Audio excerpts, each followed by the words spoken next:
Las luces en la montaña. La noche había caído sobre Monterrey con una claridad poco común para finales de octubre.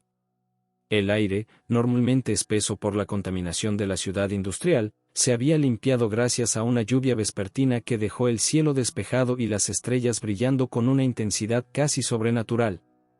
El Cerro de la Silla, esa montaña emblemática que corona el paisaje regiomontano con su característica forma de montura, se alzaba majestuoso contra el firmamento nocturno.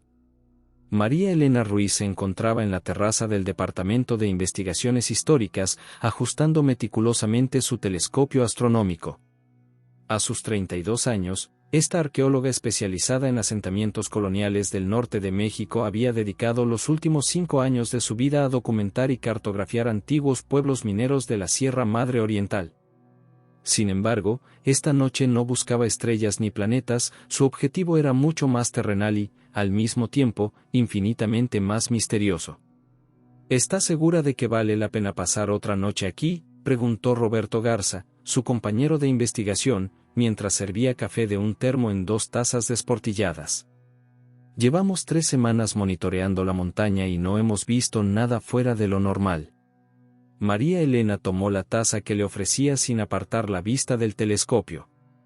El vapor del café se elevaba en el aire fresco de la noche, mezclándose con el aroma a tierra mojada que subía desde los jardines del campus. Don Jesús fue muy específico sobre las condiciones, respondió, ajustando el enfoque con dedos experimentados. Luna llena, cielo despejado, y después de una lluvia. Esta noche cumple con todos los requisitos. Roberto suspiró, apoyándose en la barandilla de la terraza. A sus 40 años, este historiador escéptico había aprendido a confiar en el instinto de su colega más joven, aunque a veces sus teorías le parecieran descabelladas. ¿Y si las historias de Don Jesús son solo eso, historias? Los ancianos suelen embellecer sus recuerdos. No es solo Don Jesús, replicó María Elena, apartándose por fin del telescopio para enfrentar a su compañero. La luz de la luna llena iluminaba su rostro moreno y sus ojos oscuros brillaban con determinación. He recopilado más de 50 testimonios diferentes en los últimos 2 años.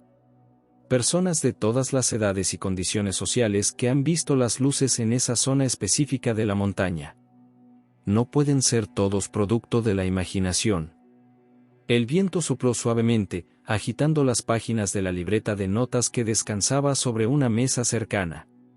María Elena se había acostumbrado a documentar meticulosamente cada detalle de su investigación, una costumbre que le había valido tanto elogios como burlas en el departamento. La página abierta mostraba un mapa detallado del Cerro de la Silla, con marcas rojas señalando los lugares donde se habían reportado avistamientos. Además, continuó, tomando un sorbo de café, los registros históricos respaldan la posibilidad. Hay documentos del siglo XIX que mencionan un pueblo minero en esa zona, Santa Rosa de la Sierra. Un asentamiento que simplemente desapareció. Roberto se acercó al telescopio, más por costumbre que por verdadero interés. Si realmente hubiera existido un pueblo ahí, quedarían ruinas, cimientos, algo. Hemos explorado esa zona docenas de veces y... Sus palabras se cortaron abruptamente. María Elena notó el cambio en su postura, la repentina tensión en sus hombros. ¿Qué? ¿Qué ves? Esto no es posible, murmuró Roberto, ajustando el enfoque con manos temblorosas. María Elena, tienes que ver esto. Ella se acercó rápidamente al telescopio, su corazón latiendo con fuerza. Al principio no vio nada fuera de lo común, la familiar silueta de la montaña, las sombras de los árboles y arbustos, las rocas, y entonces las vio. Pequeñas luces amarillentas, como velas o lámparas de aceite, parpadeando en la ladera norte del Cerro de la Silla, exactamente donde, según todos los mapas y registros oficiales, no debería haber absolutamente nada. ¿Las ves también?, susurró, sin apartar la vista del ocular. Las luces parecían moverse suavemente, como si fueran llevadas por personas caminando. Formaban un patrón que sugería calles, una plaza, la disposición típica de un pueblo colonial español.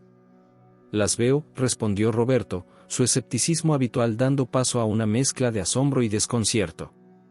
pero es imposible. Esa zona está completamente deshabitada.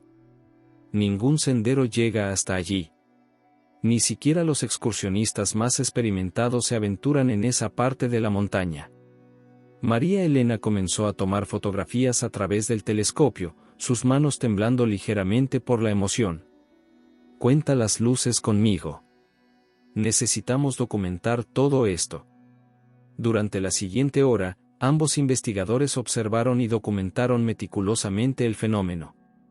Contaron 23 luces distintas, algunas estacionarias y otras en movimiento. En cierto momento, les pareció escuchar el débil sonido de campanas llevado por el viento, aunque era difícil estar seguros con los ruidos de la ciudad de fondo. Roberto, dijo finalmente María Elena, apartándose del telescopio y comenzando a escribir frenéticamente en su libreta, creo que acabamos de encontrar el pueblo escondido de la Sierra Madre. El historiador se pasó una mano por el rostro, como si intentara despertar de un sueño. Si esto es real, si realmente hemos encontrado evidencia de Santa Rosa de la Sierra, ¿te das cuenta de lo que significa? María Elena asintió, sus ojos brillando con una mezcla de emoción y determinación.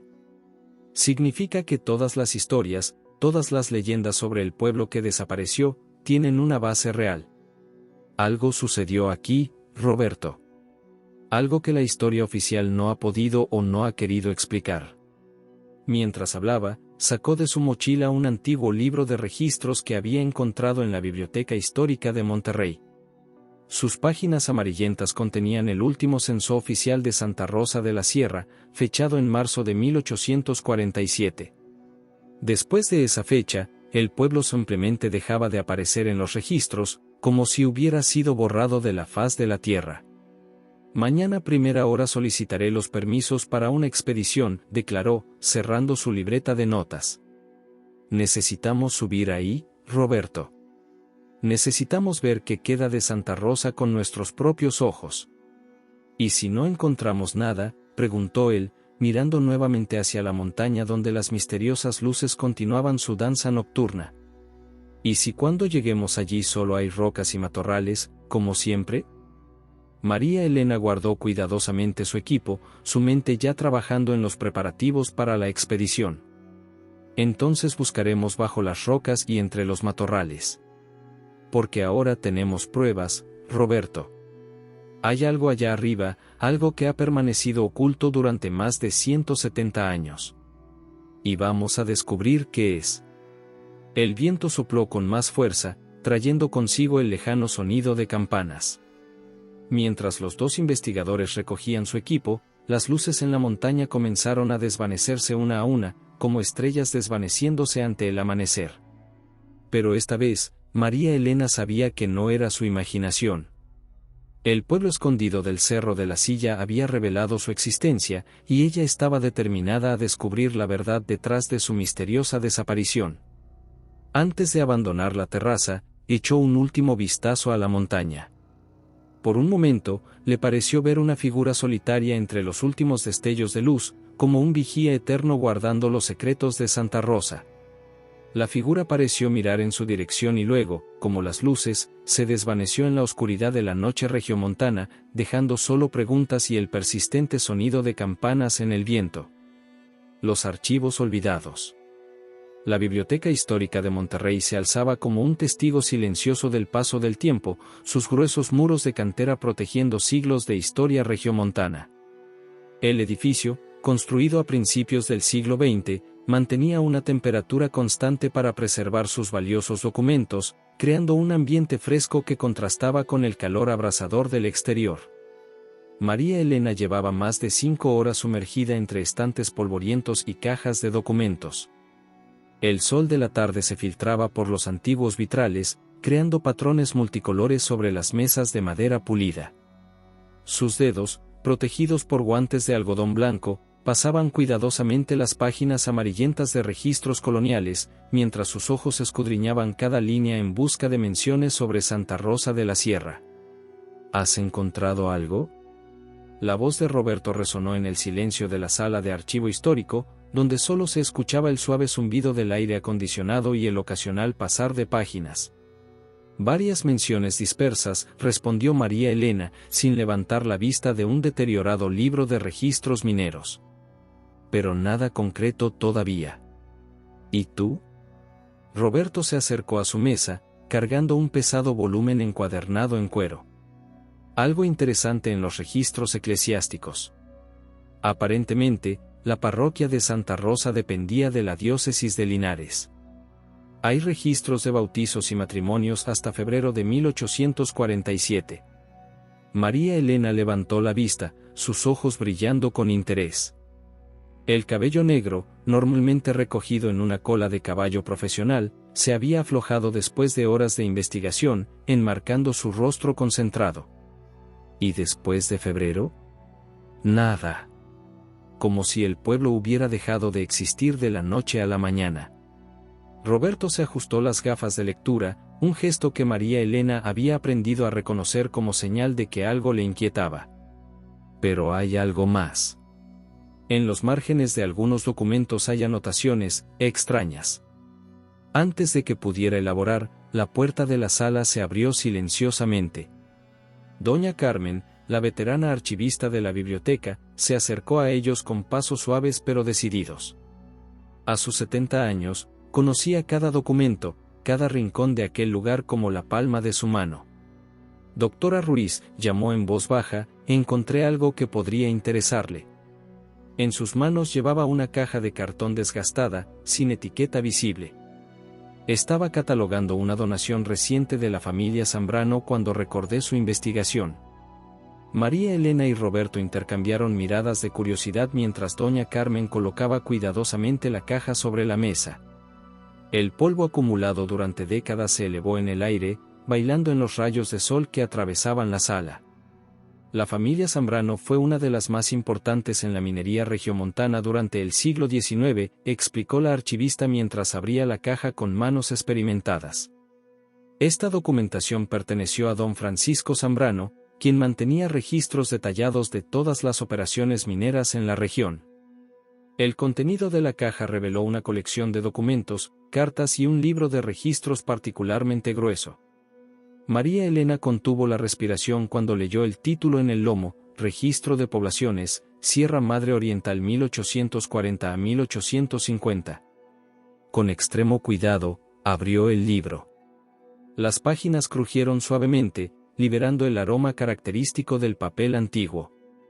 Sus ojos recorrieron el índice meticulosamente organizado hasta que se detuvieron en una entrada específica, Santa Rosa de la Sierra, folio 287.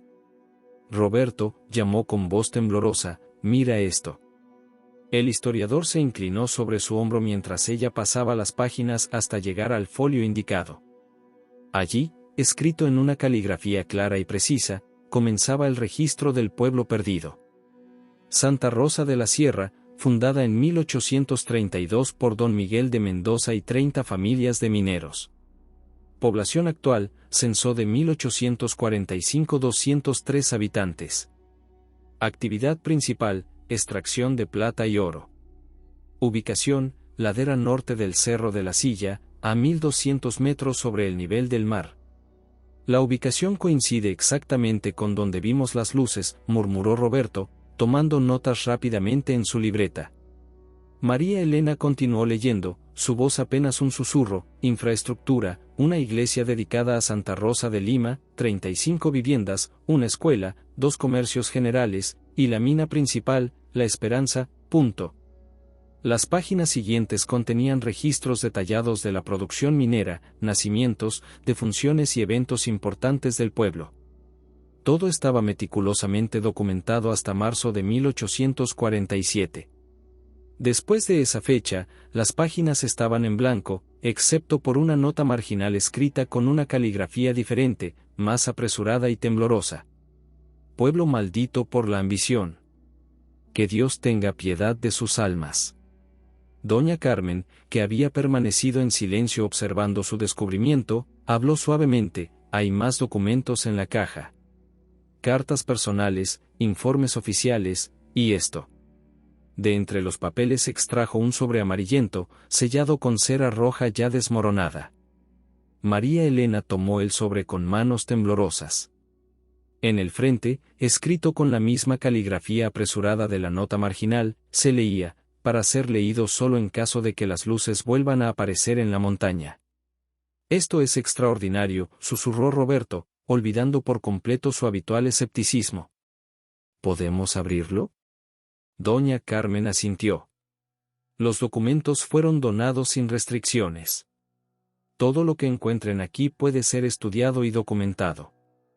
Con extremo cuidado, María Elena rompió el sello. Dentro del sobre encontró varias hojas de papel dobladas, junto con un pequeño mapa dibujado a mano. Las páginas estaban fechadas el 15 de marzo de 1847, y comenzaban con una advertencia. A quien encuentre estas palabras, si está leyendo esto, significa que las luces han vuelto a aparecer en Santa Rosa. Lo que voy a relatar aquí es la verdadera historia de lo que sucedió en nuestro pueblo, y una advertencia para aquellos que busquen develar sus misterios. El sol comenzaba a ponerse, tiñendo la biblioteca de tonos dorados y rojizos. María Elena miró a Roberto y a doña Carmen, su rostro reflejando una mezcla de emoción y aprensión. Necesitamos más tiempo, dijo, mirando las páginas que aún no habían explorado. Podríamos. La biblioteca cierra en 1 hora, respondió doña Carmen con una pequeña sonrisa, pero puedo hacer una excepción esta noche. Algunos misterios merecen ser resueltos, ¿no creen? Mientras la archivista se alejaba para ajustar la iluminación de la sala, María Elena y Roberto se sumergieron en los documentos recién descubiertos. El mapa mostraba detalles precisos de la ubicación del pueblo y la mina, incluyendo marcas y símbolos que no correspondían a la cartografía tradicional española. Mira estos símbolos, señaló Roberto, apuntando a unos extraños glifos dibujados alrededor de la entrada de la mina. No parecen españoles ni católicos. Son más antiguos.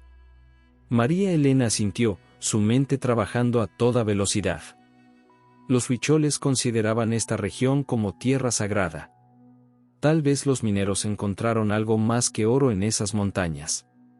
Las horas siguientes las pasaron documentando cada detalle, fotografiando páginas y transcribiendo textos. Fuera, la noche había caído sobre Monterrey, y las luces de la ciudad moderna brillaban contra el perfil oscuro del Cerro de la Silla. En algún lugar de esa montaña, pensó María Elena, los secretos de Santa Rosa esperaban ser descubiertos. Cuando finalmente guardaron los documentos y se prepararon para partir, un último papel cayó del libro de registros. Era una fotografía en sepia, deteriorada por el tiempo pero aún visible, mostraba un grupo de mineros de pie frente a la entrada de una cueva. Sus rostros serios miraban a la cámara, pero lo que llamó la atención de María Elena fue lo que se veía en el fondo, apenas visible en las sombras de la entrada de la mina, una serie de símbolos tallados en la roca, brillando con un resplandor que no parecía provenir de ninguna fuente de luz natural. Roberto, dijo mientras guardaba cuidadosamente la fotografía, creo que acabamos de encontrar la pieza que nos faltaba. Mañana debemos visitar a la familia Zambrano. Si estos documentos estaban en su poder, tal vez sepan más sobre lo que realmente sucedió en Santa Rosa. Al salir de la biblioteca, el aire nocturno los recibió con una brisa fresca. María Elena miró instintivamente hacia el Cerro de la Silla, sus siluetas familiares ahora cargadas de nuevos misterios. En algún lugar de esas laderas, las respuestas esperaban. Y ella estaba determinada a encontrarlas, sin importar lo que eso significara. La maldición de Santa Rosa. A través de la tenue luz que se filtraba por las ventanas de la biblioteca histórica, María Elena sostenía entre sus manos temblorosas el deteriorado diario del padre Joaquín Montoya. Las páginas amarillentas, escritas con una caligrafía irregular que denotaba la angustia creciente de su autor, revelaban una historia que helaba la sangre. 3 de enero de 1847, comenzó a leer en voz baja, mientras Roberto se inclinaba para escuchar mejor. La situación en Santa Rosa se deteriora día con día. La fiebre del oro ha enloquecido a todos, especialmente al capataz Domingo Vega. Este hombre, que llegó hace apenas 6 meses de la Ciudad de México con promesas de riqueza y prosperidad, ha transformado nuestro tranquilo pueblo en un hervidero de codicia y desesperación. María Elena hizo una pausa para tomar notas. El estado del diario era frágil, y cada página amenazaba con desmoronarse al menor movimiento brusco. 15 de enero de 1847, hoy confesé a Manuel Ortiz, uno de los mineros más antiguos del pueblo. Me habló de algo perturbador que encontraron en la nueva galería que Vega ordenó excavar. Dice que hay pinturas en las paredes, figuras que parecen danzar en la oscuridad. Los antiguos habitantes de estas tierras, los huicholes, nos advirtieron sobre la cueva sagrada cuando llegamos hace 10 años, pero nadie les prestó atención. Manuel dice que algunos mineros han empezado a escuchar cantos en la profundidad de la tierra, voces que hablan en una lengua que ninguno reconoce. Roberto se pasó la mano por el rostro, visiblemente afectado por el relato. ¿Hay más entradas?, preguntó, aunque algo en su voz sugería que temía la respuesta. María Elena asintió y continuó leyendo. 28 de enero de 1847, la ambición de Vega no conoce límites. Hoy llegaron más trabajadores de los pueblos vecinos, atraídos por rumores de una veta tan rica que podría hacer millonario a cualquiera que la tocara. Pero hay algo más que oro en esas profundidades. Los niños del pueblo hablan de sombras que se mueven en la noche, y las mujeres juran escuchar el llanto de bebés donde no hay ninguno. Doña Carmen, la curandera, me confesó que las plantas alrededor de la entrada de la mina han comenzado a crecer de forma antinatural, con flores que brillan en la oscuridad.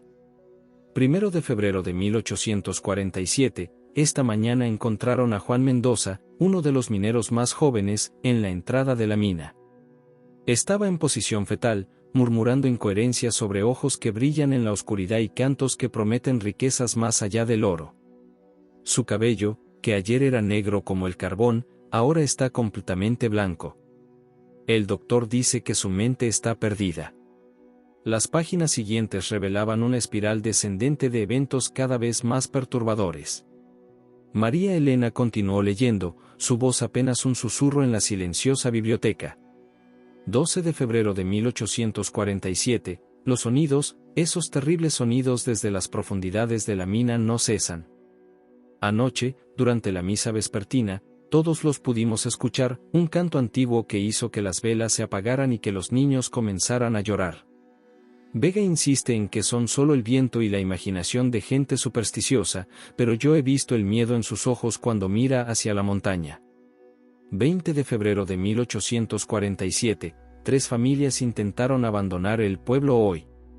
Vega y sus hombres los detuvieron a punta de pistola. Dice que nadie puede irse, que están cerca de algo grande. Los mineros hablan de una cámara inmensa que han descubierto, con paredes cubiertas de oro y símbolos antiguos. Pero también hablan de algo más, algo que se mueve en las sombras y susurra promesas de riquezas eternas. Las manos de María Elena temblaban mientras giraba la página, revelando una escritura cada vez más errática.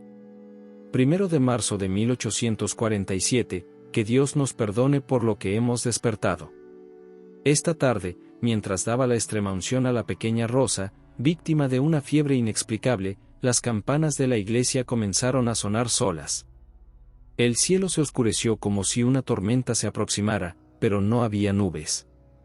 Y las luces, esas luces que danzan en la oscuridad de la mina ahora se ven incluso durante el día. Los huicholes tenían razón. Este lugar no nos pertenece. 10 de marzo de 1847, Vega ha perdido completamente la razón. Ordena a los mineros trabajar día y noche, ignorando los gritos y las sombras que emergen de la mina. Algunos hombres han desaparecido en las profundidades, y sus esposas juran escuchar sus voces llamándolas desde detrás de las paredes de sus casas. La mitad del pueblo está vacío, las familias que lograron escapar se llevaron historias de horror que nadie en los pueblos vecinos quiere creer. Roberto se había puesto pálido. ¿Cuánto más hay? Solo unas pocas entradas más, respondió María Elena, girando con cuidado la última página del diario. 15 de marzo de 1847, esta será mi última entrada. Lo que sea que hemos despertado en la montaña está emergiendo. Anoche, durante la luna llena, las luces de la mina se intensificaron hasta crear una aurora sobrenatural sobre el pueblo.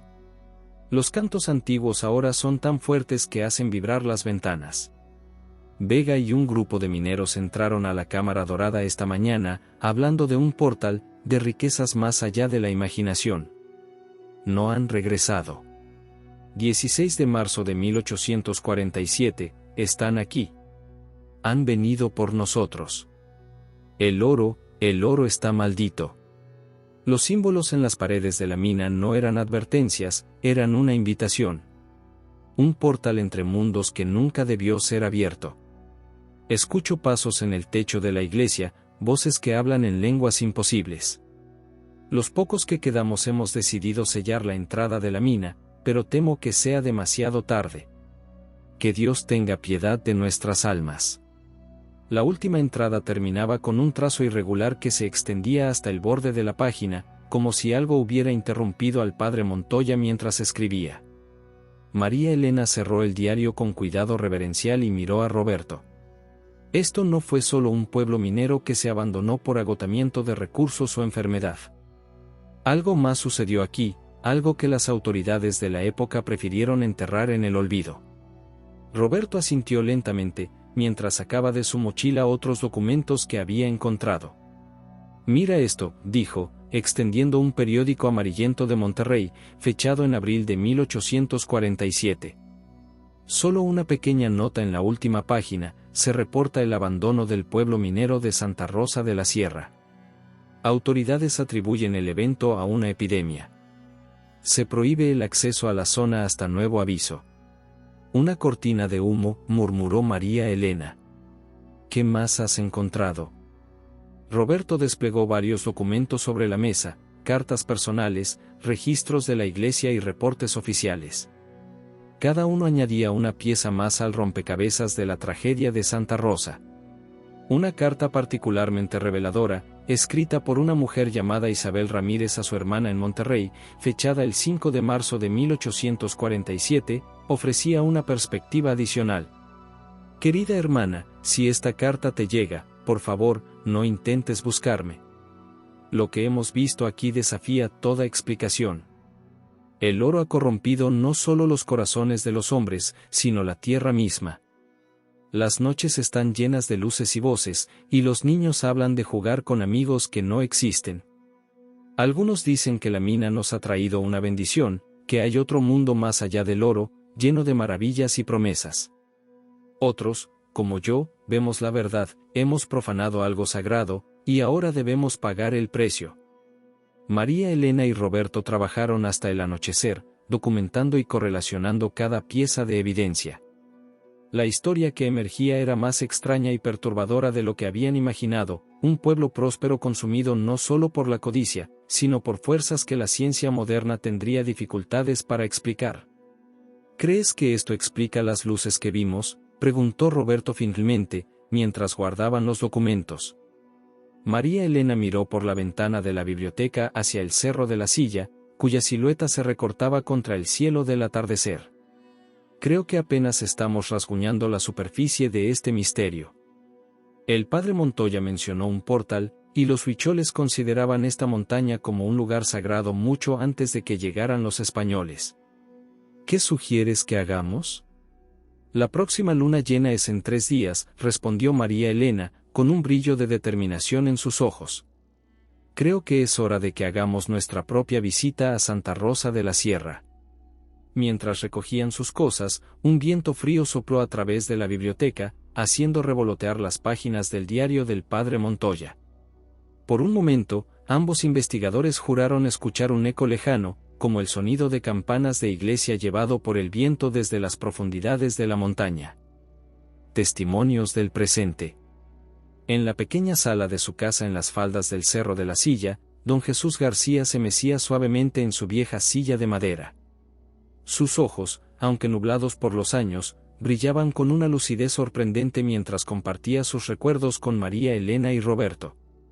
El ventilador de techo giraba perezosamente, combatiendo el calor sofocante de la tarde regiomontana. Tenía yo unos 32 años cuando sucedió, comenzó don Jesús, su voz cascada pero firme.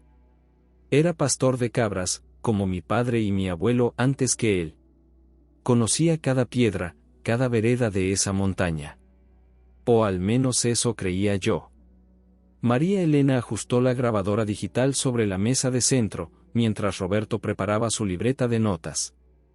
El testimonio de don Jesús era el primero de una serie de entrevistas que habían programado con los habitantes más antiguos de la zona. Era una tarde de octubre, me acuerdo bien porque se acercaba el Día de Muertos. La niebla había bajado temprano ese día, algo poco común en estas tierras. Mis cabras estaban inquietas, no querían subir más allá de cierto punto en la ladera norte, pero yo era terco en aquellos años. Don Jesús se inclinó hacia adelante, sus manos arrugadas aferrándose a los brazos de la mecedora. La niebla era diferente, ¿saben? No era como la neblina normal que a veces cubre la montaña.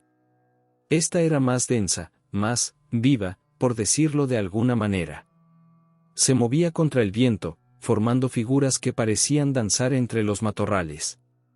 ¿Recuerda la ubicación exacta?, preguntó María Elena, extendiendo un mapa sobre la mesa. El anciano asintió, señalando con un dedo tembloroso. Justo aquí, donde el sendero antiguo se desvía hacia el este. Fue entonces cuando las escuché por primera vez, las campanas. Roberto y María Elena intercambiaron una mirada significativa. Las campanas aparecían en casi todos los relatos históricos sobre Santa Rosa. El sonido venía de todas partes y de ninguna al mismo tiempo, continuó don Jesús. Era como si el aire mismo estuviera cantando. Y luego, las vi, siluetas moviéndose entre la niebla. Al principio pensé que serían otros pastores o excursionistas, pero había algo extraño en su forma de moverse, como si flotaran en lugar de caminar. Se detuvo para tomar un sorbo de agua del vaso que su nieta había dejado junto a él antes de comenzar la entrevista. Me acerqué más, pensando que alguien podría necesitar ayuda. Fue entonces cuando la niebla se aclaró por un momento, como si alguien hubiera abierto una ventana en el aire. ¿Y lo que vi?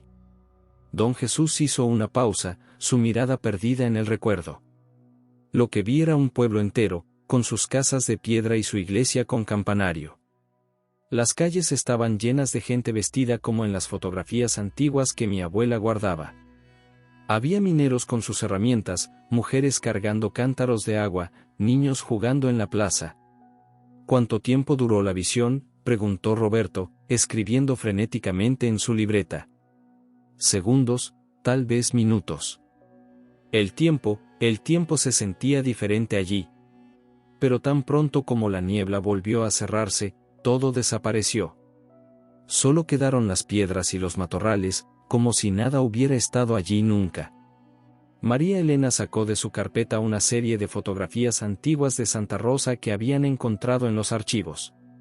Don Jesús, ¿podría mirar estas fotografías y decirnos si algo le resulta familiar? El anciano se colocó sus anteojos y examinó las imágenes con atención. Sus manos temblaron visiblemente cuando llegó a una fotografía de la iglesia del pueblo. Esta, dijo con voz entrecortada. Era exactamente así, hasta el último detalle. Incluso la cruz torcida en lo alto del campanario. La siguiente entrevista los llevó a la casa de doña Mercedes Villarreal, una mujer de 75 años que había vivido toda su vida en las faldas del Cerro de la Silla. Su casa, un edificio antiguo de sillar, estaba llena de imágenes religiosas y plantas medicinales. Mi madre me contó historias sobre el pueblo escondido desde que era niña, comenzó doña Mercedes, mientras servía café en tazas de porcelana desportillada. Ella misma lo vio una vez, cuando era joven. Decía que las luces aparecían siempre durante la luna llena, como si la montaña misma estuviera viva. ¿Qué tipo de luces?, preguntó María Elena. Amarillas, como velas o lámparas de aceite. Se mueven como si alguien las llevara, pero no se ven personas, solo las luces. Y cuando aparecen, dicen que se pueden escuchar voces cantando en la distancia. Roberto sacó su teléfono y mostró a doña Mercedes el video que habían grabado de las luces misteriosas. Sí, así mismo, exclamó la mujer, persignándose. Pero hay algo que no les he contado, algo que vi yo misma hace unos 20 años. Se levantó con dificultad y caminó hasta un viejo baúl en la esquina de la sala. De él sacó una caja de metal oxidada. Era una noche de luna llena, como la de su video. Yo había subido a la montaña a recoger hierbas medicinales, porque algunas solo se pueden cortar bajo la luna llena. Estaba cerca de donde dicen que estaba el pueblo cuando encontré esto. Abrió la caja y sacó un objeto envuelto en un pañuelo bordado. Al desenvolverlo, reveló una cruz de plata ennegrecida por el tiempo. Estaba entre las piedras, como si alguien la hubiera perdido recientemente. Pero miren la fecha grabada en la base. María Elena tomó la cruz con cuidado. En la base, apenas legible, estaba grabado, Santa Rosa de la Sierra, 1845. La he guardado todos estos años, continuó doña Mercedes.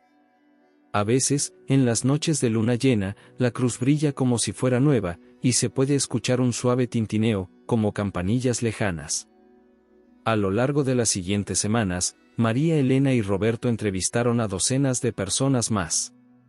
Cada historia añadía nuevas capas al misterio de Santa Rosa.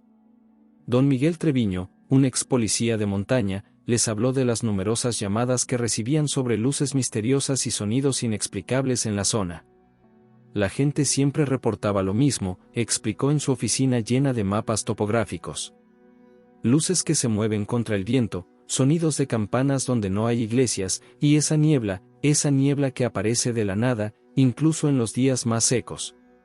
La profesora Beatriz Ramírez, historiadora local, compartió documentos familiares que hablaban de encuentros similares a lo largo de generaciones.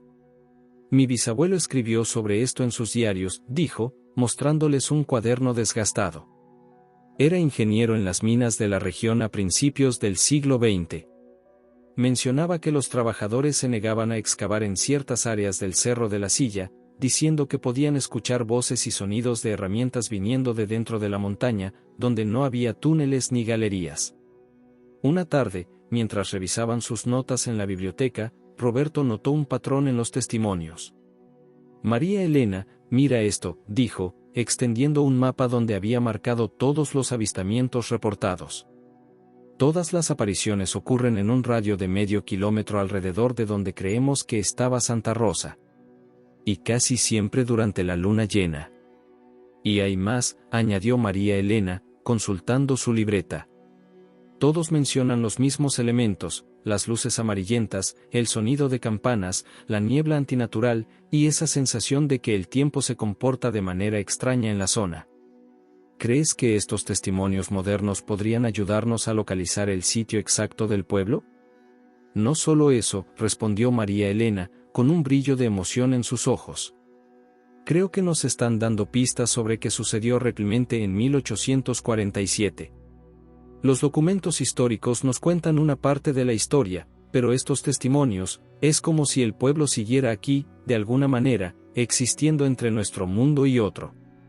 Esa noche, mientras conducían de regreso a la ciudad, el Cerro de la Silla se recortaba contra el cielo estrellado. La luna, casi llena, bañaba la montaña con su luz plateada.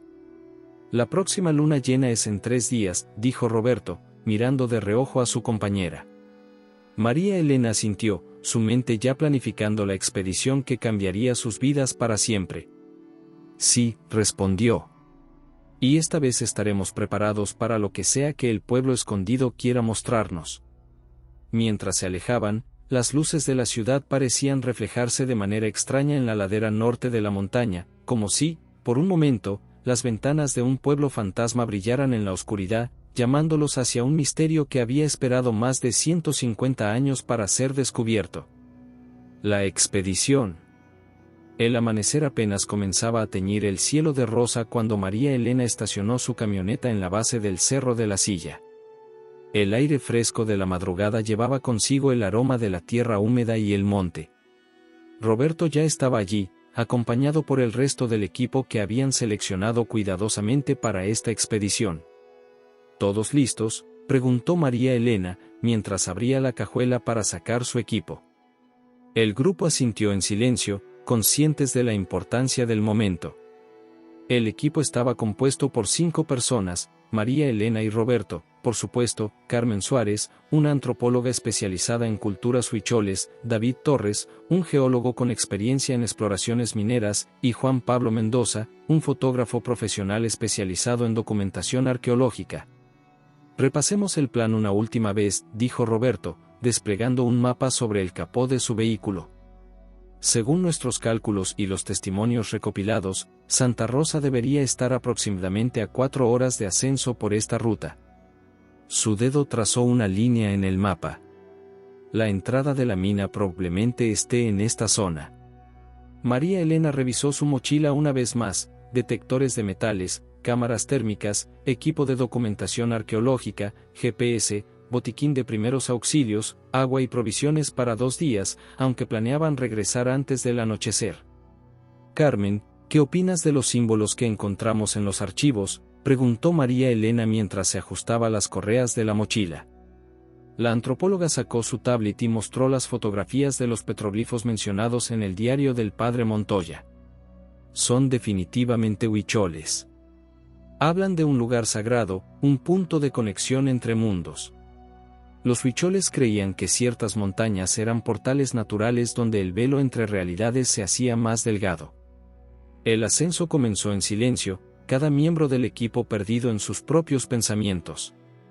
El sendero, aunque marcado al principio, se fue haciendo más difícil conforme avanzaban.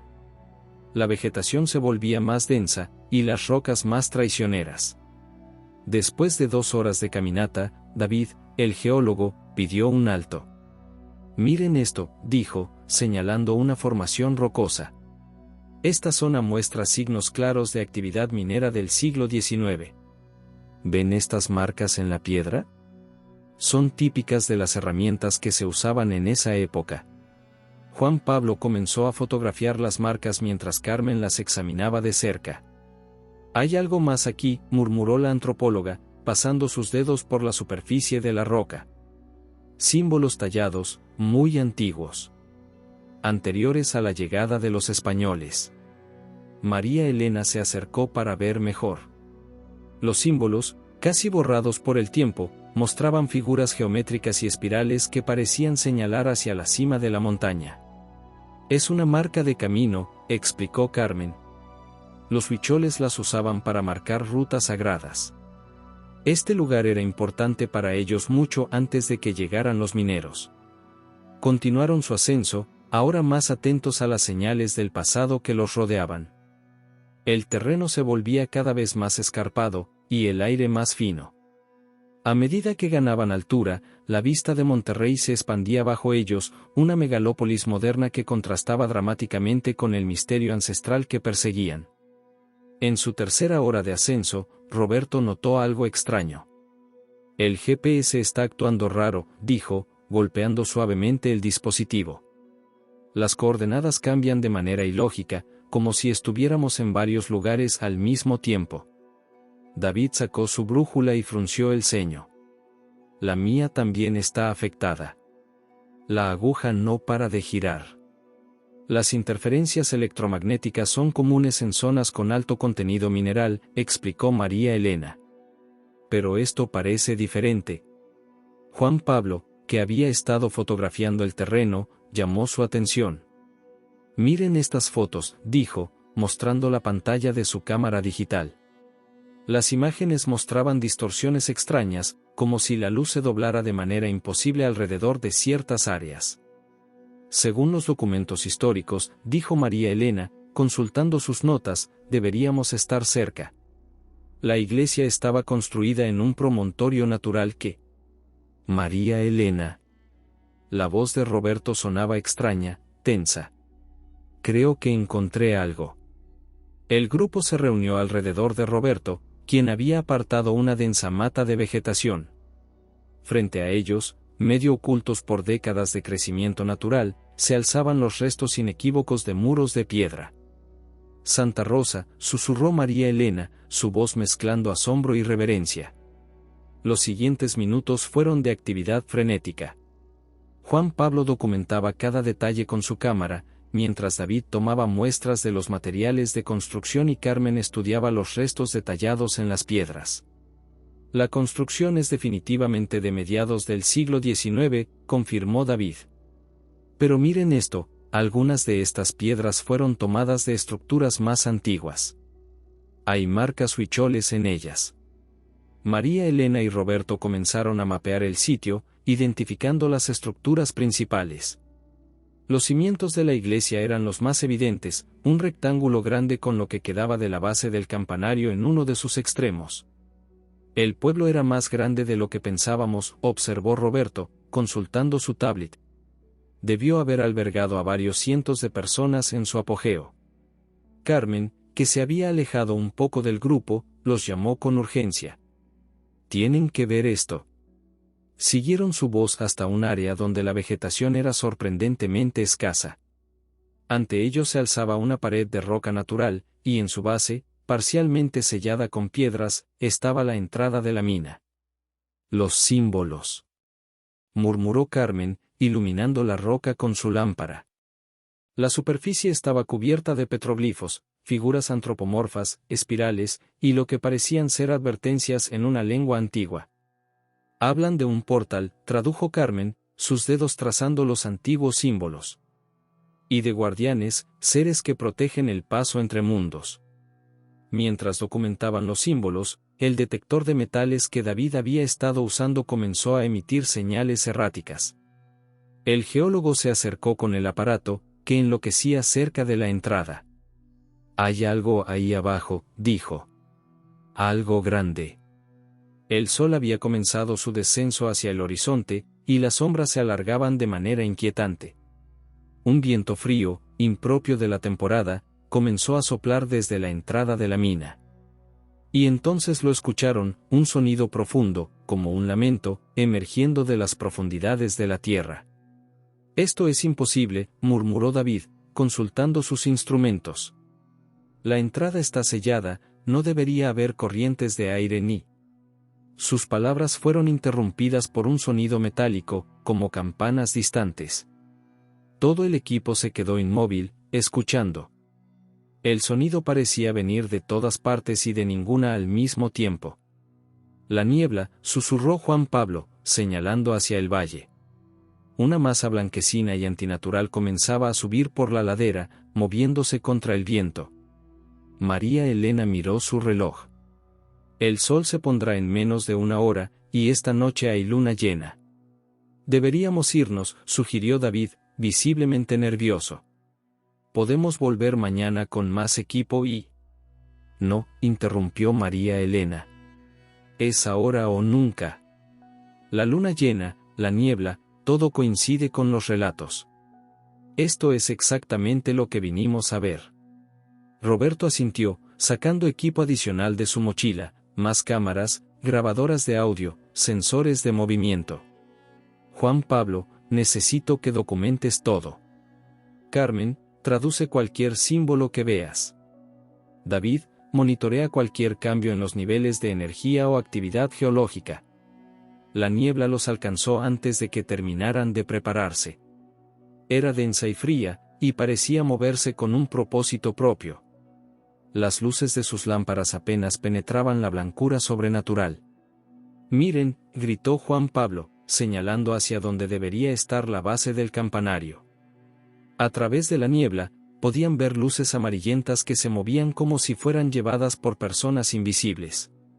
Y con las luces llegó el sonido, voces distantes, pasos, el tintineo de herramientas mineras. María Elena activó todas las cámaras que llevaban. A través del visor de la cámara térmica, vio algo asombroso, las figuras emitían patrones de energía que formaban los mismos símbolos que habían encontrado en la entrada de la mina. No era una maldición, susurró, comprendiendo al fin. Era un portal. Los mineros no solo encontraron oro, encontraron algo más antiguo, más profundo. Un punto donde nuestro mundo se encuentra con otro. La niebla se arremolinaba a su alrededor, y en ella, comenzaron a ver formas más definidas, siluetas de personas vestidas con ropas del siglo XIX, algunas translúcidas, otras tan sólidas que parecían reales. El pueblo, murmuró Roberto. No desapareció. Sigue aquí, existiendo entre dos mundos. Mientras el sol se ponía y la luna llena comenzaba a alzarse sobre el cerro de la Silla, el equipo se preparó para documentar uno de los mayores misterios de la historia de Nuevo León, conscientes de que lo que descubrieran esa noche cambiaría para siempre su comprensión de la realidad. Los secretos de la mina. La entrada de la mina se alzaba ante ellos como una boca negra en la roca viva, sellada parcialmente por piedras que habían resistido el paso de más de un siglo y medio. María Elena pasó sus dedos por la superficie rugosa de las rocas, sintiendo bajo ellas las marcas de herramientas antiguas y símbolos más antiguos aún.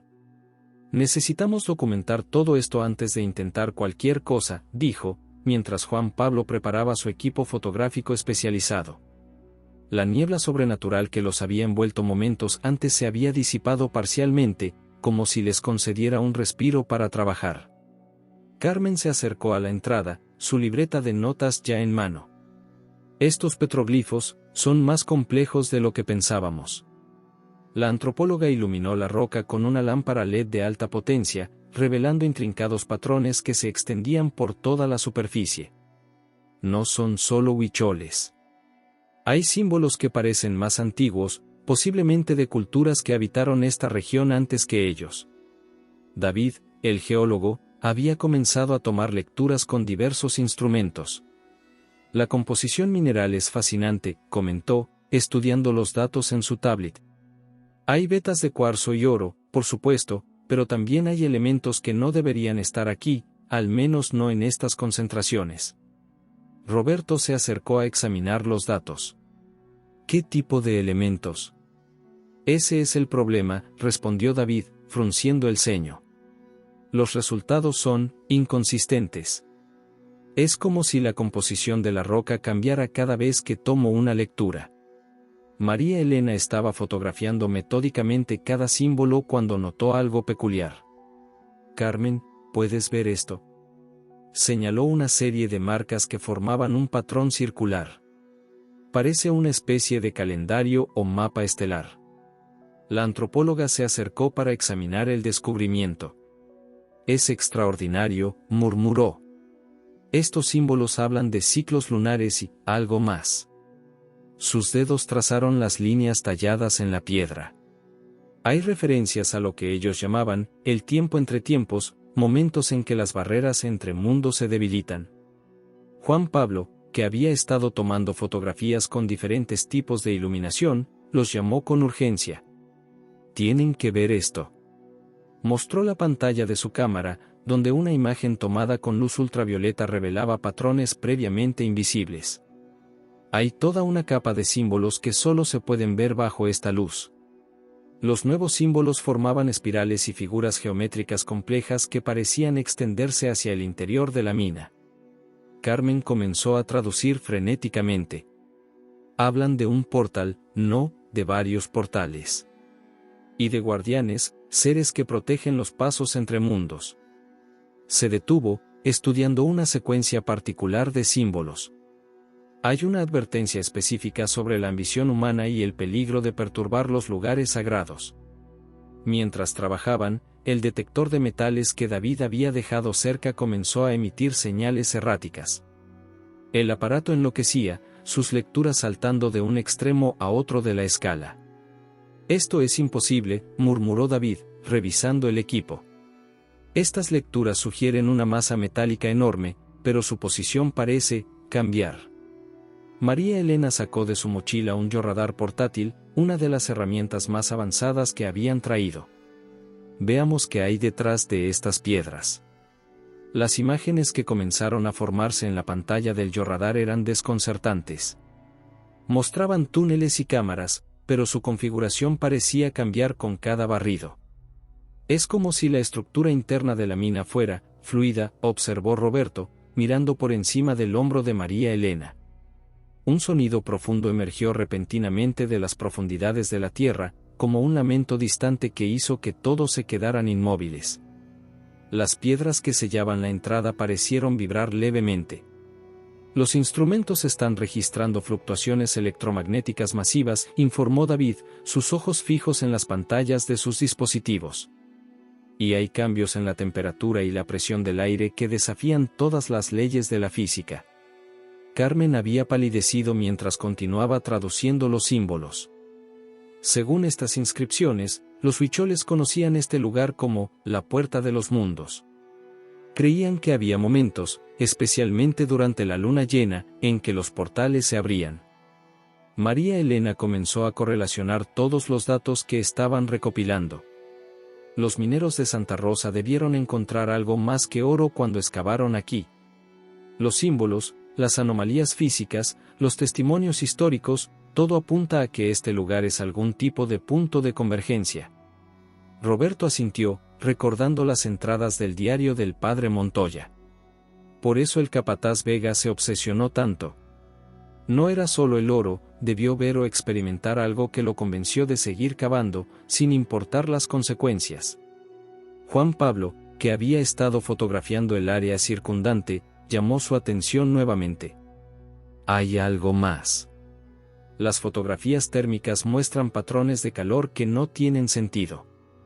Es como si hubiera corrientes de energía fluyendo a través de la roca.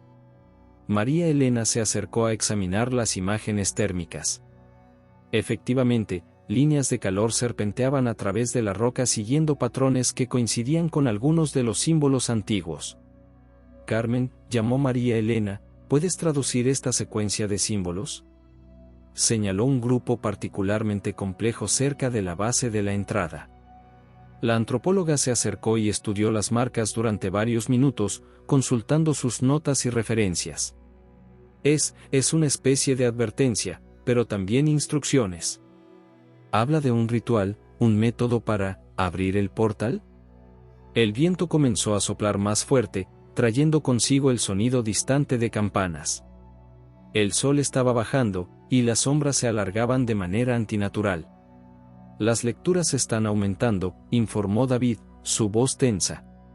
Sea lo que sea que haya ahí dentro, está reaccionando a algo.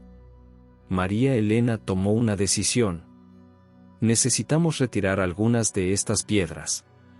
No para entrar, añadió rápidamente al ver la expresión de alarma en los rostros de sus compañeros, sino para poder documentar lo que hay detrás. Con extremo cuidado, el equipo comenzó a retirar algunas de las piedras más pequeñas que sellaban la entrada. Cada movimiento era documentado y fotografiado meticulosamente. Cuando retiraron la tercera piedra, un soplo de aire frío emergió de la abertura, trayendo consigo un olor antiguo a tierra y minerales. El detector de metales comenzó a emitir un pitido constante y agudo. «Miren», exclamó Juan Pablo, señalando su cámara térmica. La pantalla mostraba patrones de energía que formaban figuras imposibles, como si algo al otro lado de la entrada estuviera moviéndose. Carmen había comenzado a traducir frenéticamente una nueva serie de símbolos que la remoción de las piedras había revelado. Esto es extraordinario. Habla de los que cruzaron, personas que eligieron atravesar el portal hacia otro lugar. Como las familias que desaparecieron en 1847, murmuró Roberto. María Elena se acercó a la abertura con una linterna potente. El haz de luz reveló apenas el comienzo de un túnel que descendía en la montaña.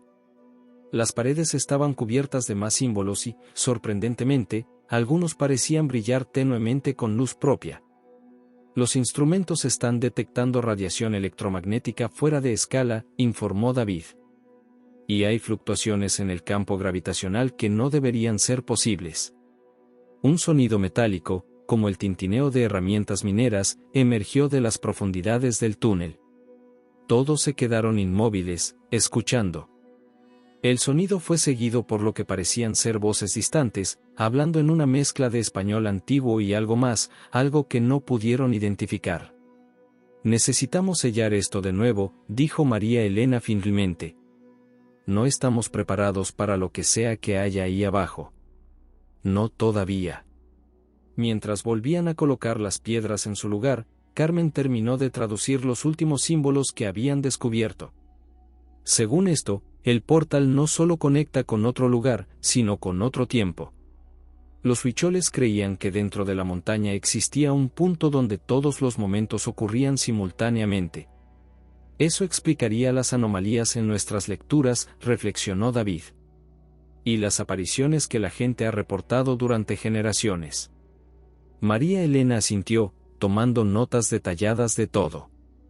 Santa Rosa no desapareció simplemente. De alguna manera, sigue existiendo, atrapada entre dimensiones, manifestándose durante la luna llena cuando el velo entre mundos se hace más delgado. El sol se había puesto casi por completo, y la luna llena comenzaba a alzarse sobre el cerro de la Silla. La niebla sobrenatural estaba regresando, más densa que antes. «Es hora de irnos», dijo Roberto, guardando el equipo. «Tenemos suficientes datos para comenzar a entender lo que sucede aquí». Mientras el equipo recogía sus instrumentos y preparaba el descenso, María Elena permaneció un momento más frente a la entrada sellada de la mina. En la creciente oscuridad, los símbolos antiguos parecían pulsar con una luz propia, como si respondieran a algún ritmo invisible. «Volveremos», susurró, «más para sí misma que para los demás. Y la próxima vez, estaremos preparados para descubrir todos los secretos que guarda esta montaña». La noche de luna llena. La niebla comenzó a surgir de la nada, como si la montaña misma exhalara un aliento blanco y fantasmal. María Elena consultó su reloj. Faltaban apenas minutos para que la luna llena alcanzara su punto más alto en el cielo nocturno. El equipo se había preparado durante horas para este momento, colocando cámaras, sensores y equipo de monitoreo alrededor de las ruinas de Santa Rosa. «Las lecturas electromagnéticas están comenzando a fluctuar», informó David desde su estación improvisada de monitoreo. Una serie de pantallas mostraban diferentes mediciones: temperatura, presión atmosférica, campos electromagnéticos, radiación. «Es como si toda la montaña estuviera despertando». Roberto ajustó las últimas cámaras infrarrojas mientras Juan Pablo verificaba que todas las cámaras de video estuvieran funcionando correctamente. Carmen permanecía cerca de la entrada sellada de la mina, sus ojos fijos en los antiguos símbolos que parecían cobrar vida bajo la creciente luz lunar. «Las luces de sus lámparas», exclamó María Elena de repente. «Apáguenlas todas». Uno por uno, los haces de luz artificial se extinguieron, dejando que la luz plateada de la luna llena fuera su única iluminación. La niebla, que ahora llegaba hasta sus rodillas, parecía brillar con una luminiscencia propia. Y entonces comenzaron las campanas. El sonido era innegable, un repique claro y cristalino que parecía venir de todas partes y de ninguna al mismo tiempo. No era el eco distante que habían escuchado antes, sino un sonido pleno y presente, como si el campanario de la iglesia, ahora reducido a ruinas, estuviera completamente intacto y funcionando. «Los instrumentos están enloqueciendo», murmuró David, sus ojos fijos en las pantallas que mostraban lecturas imposibles. «La gravedad, los campos electromagnéticos, incluso el tiempo, todo está distorsionado». A través del visor de la cámara térmica, María Elena observaba algo asombroso: figuras de calor que se movían entre la niebla, formando siluetas humanas perfectamente definidas. Algunas vestían como mineros del siglo XIX, otras llevaban ropas más antiguas, posiblemente huicholes. «Carmen», llamó en voz baja pero urgente. «Los símbolos». La antropóloga se había quedado inmóvil, sus ojos muy abiertos. Los petroglifos en la entrada de la mina estaban comenzando a brillar con una luz azulada, pulsando en un ritmo que parecía sincronizado con el sonido de las campanas. «Es el ritual», susurró Carmen. «El que describían las inscripciones. Está sucediendo por sí solo». Las siluetas en la niebla se hacían cada vez más definidas. Juan Pablo, que había estado tomando fotografías continuamente, dejó escapar una exclamación ahogada. «Miren las fotos», dijo, mostrando la pantalla de su cámara. Las imágenes captaban lo que sus ojos apenas podían distinguir: figuras translúcidas pero claramente visibles de personas vestidas con ropas de otra época. Algunas parecían conscientes de la presencia del equipo, mientras otras continuaban con sus actividades como si los investigadores no estuvieran allí. «Es como si estuviéramos viendo diferentes momentos del tiempo superpuestos», observó Roberto, su voz apenas un susurro. María Elena se acercó cautelosamente a una de las figuras más definidas, una mujer joven que llevaba un cántaro de agua.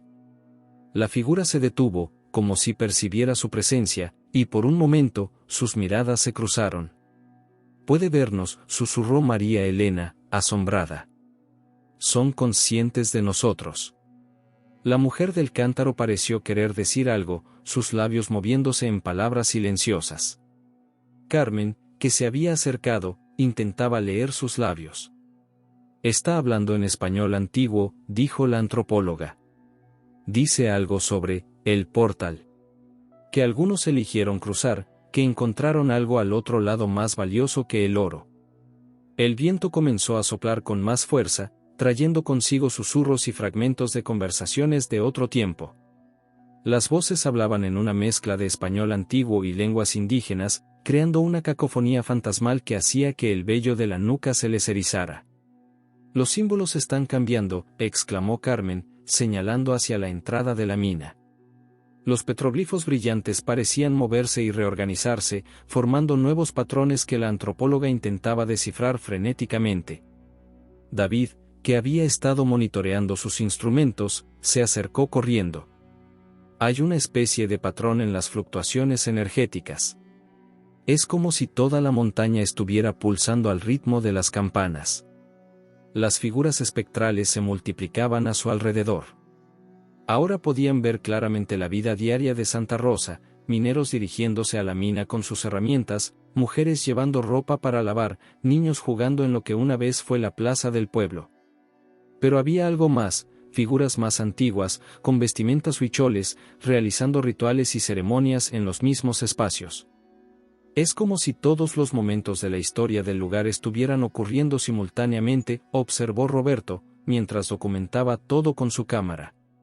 María Elena notó que algunas de las figuras parecían más sólidas que otras, casi tangibles.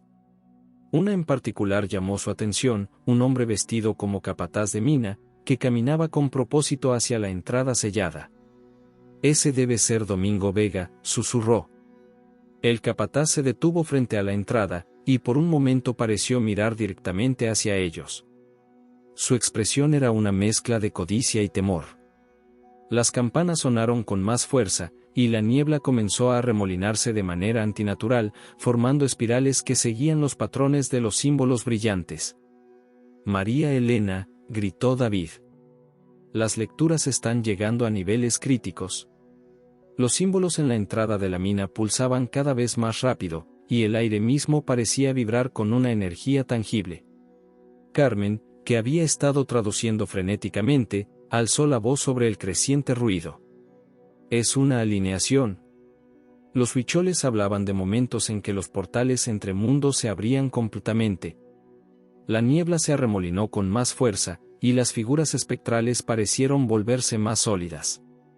El sonido de las campanas alcanzó un crescendo, y por un momento, todos pudieron ver Santa Rosa como debió haber sido en su apogeo, las casas intactas, la iglesia alzándose majestuosamente, las calles llenas de vida.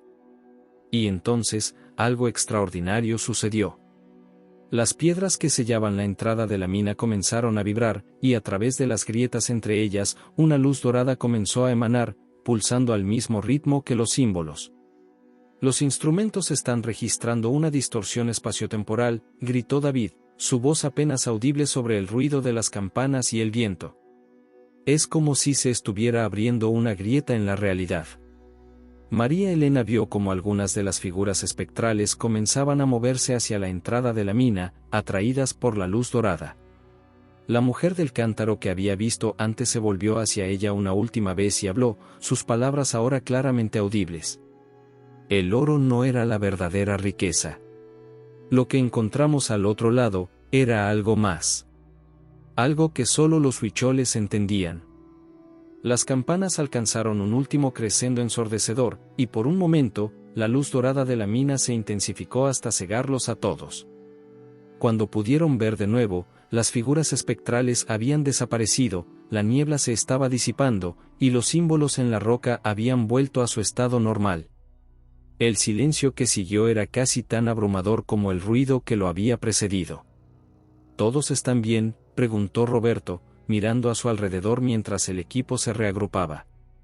David corrió a verificar sus instrumentos. «No van a creer esto», dijo, revisando los datos. todo quedó registrado. Las fluctuaciones energéticas, las distorsiones gravitacionales, incluso las variaciones en el flujo del tiempo. Juan Pablo revisaba sus cámaras frenéticamente. Las fotos, están todas aquí. Y los videos también. María Elena se acercó a la entrada de la mina. Los símbolos, aunque ya no brillaban, parecían diferentes de alguna manera, como si el evento hubiera alterado sutilmente sus formas. Carmen, llamó, ¿puedes ver esto? Los símbolos han cambiado. La antropóloga se acercó a examinar las marcas. Es cierto, es como si se hubieran actualizado. Como si el ritual hubiera añadido nueva información a las inscripciones. Roberto, que había estado revisando las grabaciones de audio, alzó la vista de su equipo. Tienen que escuchar esto, dijo, reproduciendo una grabación. Entre el sonido de las campanas y el viento, voces claras hablaban en español antiguo y en huichol, algunas describiendo el portal, otras hablando de las maravillas que habían encontrado al otro lado. No era una maldición, dijo María Elena finalmente, comprendiendo. Era una elección. Algunos eligieron cruzar, abandonar nuestro mundo por otro que apenas podemos comprender. ¿Y el oro?, preguntó David. Era solo el cebo, respondió Carmen, traduciendo los nuevos símbolos. Los huicholes lo sabían. El verdadero tesoro era el portal mismo, una puerta a algo más. Mientras el equipo comenzaba a recoger su equipo, la luna llena brillaba sobre el cerro de la Silla, y en la distancia, el eco de una última campana resonó suavemente, como una despedida de aquellos que habían elegido un camino diferente, en un momento diferente de la historia. El legado de Santa Rosa. Un año había transcurrido desde aquella noche de luna llena en las faldas del Cerro de la Silla. El auditorio principal de la Universidad Autónoma de Nuevo León se encontraba repleto, académicos, estudiantes y curiosos se habían reunido para escuchar la conferencia más esperada del año. María Elena Ruiz, con el corazón latiendo fuertemente, se encontraba tras el podio, preparándose para revelar al mundo los secretos de Santa Rosa de la Sierra. Las luces se atenuaron, y la primera diapositiva iluminó la pantalla gigante detrás de ella. Era una fotografía aérea del Cerro de la Silla, con marcadores que señalaban la ubicación exacta del antiguo asentamiento. María Elena respiró profundo y comenzó. Distinguidos colegas, estudiantes, amigos. Durante generaciones, las historias del pueblo escondido del Cerro de la Silla han sido consideradas simples leyendas, cuentos de ancianos para entretener a sus nietos en las noches de invierno. Hoy, me presento ante ustedes para demostrar que Santa Rosa de la Sierra no solo existió, sino que su historia es más extraordinaria de lo que jamás hubiéramos imaginado. Las siguientes diapositivas mostraban una secuencia meticulosa de evidencias, fragmentos de cerámica del siglo XIX, herramientas mineras oxidadas, los cimientos de la iglesia, y los misteriosos petroglifos que rodeaban la entrada de la mina. Cada pieza del rompecabezas había sido documentada, catalogada y analizada con el más riguroso método científico. Los análisis de carbono 14 confirman que la actividad humana en el sitio se remonta a más de 3000 años antes de la fundación de Santa Rosa. Los petroglifos huicholes no fueron tallados al azar, forman un complejo sistema de advertencias y descripciones de lo que nuestros antepasados consideraban un portal sagrado. En la primera fila, Roberto Garza observaba con atención. Entre sus manos sostenía un sobre amarillento, recién descubierto en los archivos del Arzobispado de Monterrey. La carta del padre Montoya que contenía había cambiado todo lo que creían saber sobre el destino final del pueblo. María Elena continuó su presentación, mostrando ahora las fotografías térmicas capturadas durante aquella noche sobrenatural. Las imágenes mostraban patrones de energía inexplicables, formas humanas que emitían señales térmicas imposibles, y sobre todo, los mismos símbolos de los petroglifos, manifestándose como ondas de energía en el aire. Los análisis espectrográficos confirman que estas emisiones de energía no corresponden a ningún fenómeno natural conocido. Los patrones se repiten con exactitud matemática durante cada luna llena, y lo más sorprendente, coinciden perfectamente con los antiguos registros huicholes sobre los ciclos de apertura del portal sagrado. La audiencia permanecía en silencio absoluto, cautivada por las evidencias que se presentaban ante ellos. María Elena proyectó entonces una reconstrucción digital de Santa Rosa, basada en los restos arqueológicos y los documentos históricos recuperados. Santa Rosa de la Sierra no fue simplemente otro pueblo minero colonial. Fue construido, tal vez por designio del destino, sobre uno de los sitios ceremoniales más importantes de la cultura huichol. Los antiguos habitantes de estas tierras lo sabían. Para ellos, la montaña era un punto de conexión entre mundos, un lugar donde el velo entre diferentes planos de existencia se volvía más delgado. Las siguientes diapositivas mostraban los análisis geológicos de la mina. Los estudios revelaban una anomalía magnética profunda, una perturbación en el campo electromagnético de la zona que los científicos no podían explicar con las leyes conocidas de la física. Cuando los mineros, guiados por la ambición del capataz Domingo Vega, profanaron la cueva sagrada, no solo violaron un espacio ceremonial milenario. Atravesaron una barrera que nuestros antepasados indígenas habían protegido durante generaciones. Las consecuencias fueron más allá de una simple maldición. Roberto se levantó entonces, y con voz clara, leyó la carta del padre Montoya que sostenía en sus manos. En este que será mi último testimonio, debo confesar la verdad sobre el destino de Santa Rosa. No fue la maldición lo que nos destruyó, fue el descubrimiento de algo más valioso que el oro, más profundo que cualquier mina terrenal. La cueva, ese abismo que Vega insistió en profanar, era una puerta. Los antiguos no mentían. Más allá de ella, hemos vislumbrado maravillas que ninguna palabra humana puede describir. Los que quedamos hemos tomado una decisión. Sellaremos la mina y abandonaremos el pueblo, pero no todos partiremos hacia Monterrey. Algunos, incluidos varios de mis feligreses más devotos, han elegido cruzar.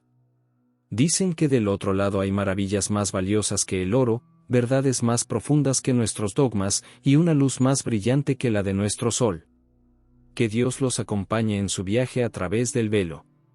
Yo, como pastor de este rebaño dividido, he decidido permanecer en este lado, para asegurar que la puerta permanezca sellada y para testimoniar la verdad de lo sucedido. A quien encuentre esta carta, no busquen el oro de Santa Rosa. La verdadera riqueza de estas montañas no es mineral, sino espiritual. El portal permanece, vigilado por fuerzas que no comprendemos. Durante la luna llena, cuando el velo se adelgaza, aún podemos escuchar las campanas de nuestra iglesia resonando entre ambos mundos, y ver las luces de aquellos que eligieron cruzar, recordándonos que existen misterios más allá de nuestra comprensión terrenal. El silencio en el auditorio era absoluto. María Elena retomó su presentación, mostrando ahora las fotografías más recientes del sitio. Las investigaciones continúan.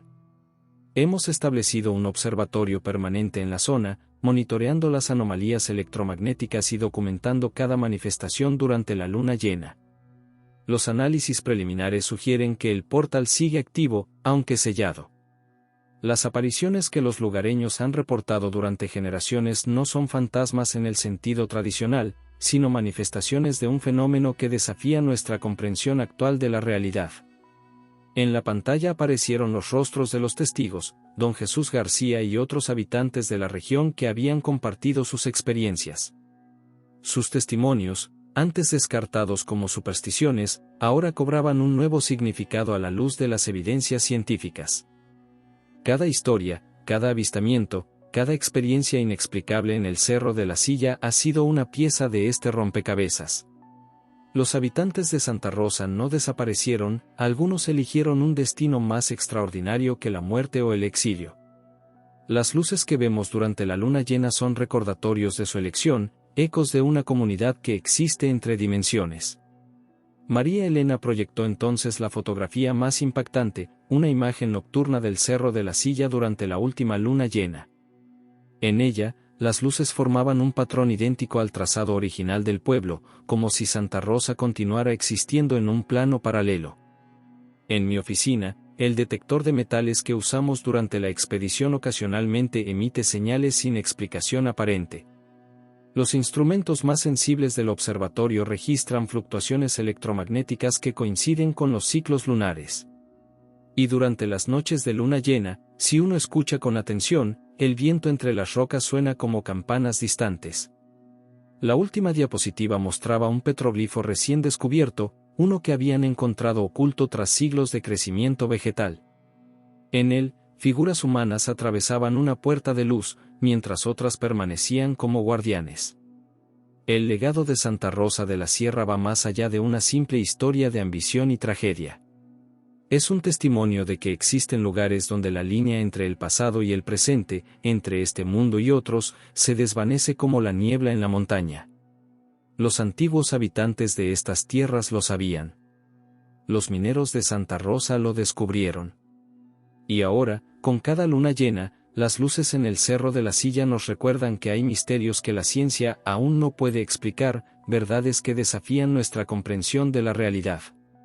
María Elena hizo una pausa, observando los rostros asombrados de su audiencia. La investigación continúa. Cada luna llena nos revela nuevos detalles, nuevas piezas del rompecabezas. Hemos establecido colaboraciones con físicos cuánticos, antropólogos y expertos en campos electromagnéticos. El sitio ha sido declarado zona de interés científico y cultural, protegido ahora por las autoridades y vigilado por un equipo multidisciplinario. Pero quizás lo más importante es lo que Santa Rosa nos enseña sobre nuestra propia percepción de la realidad.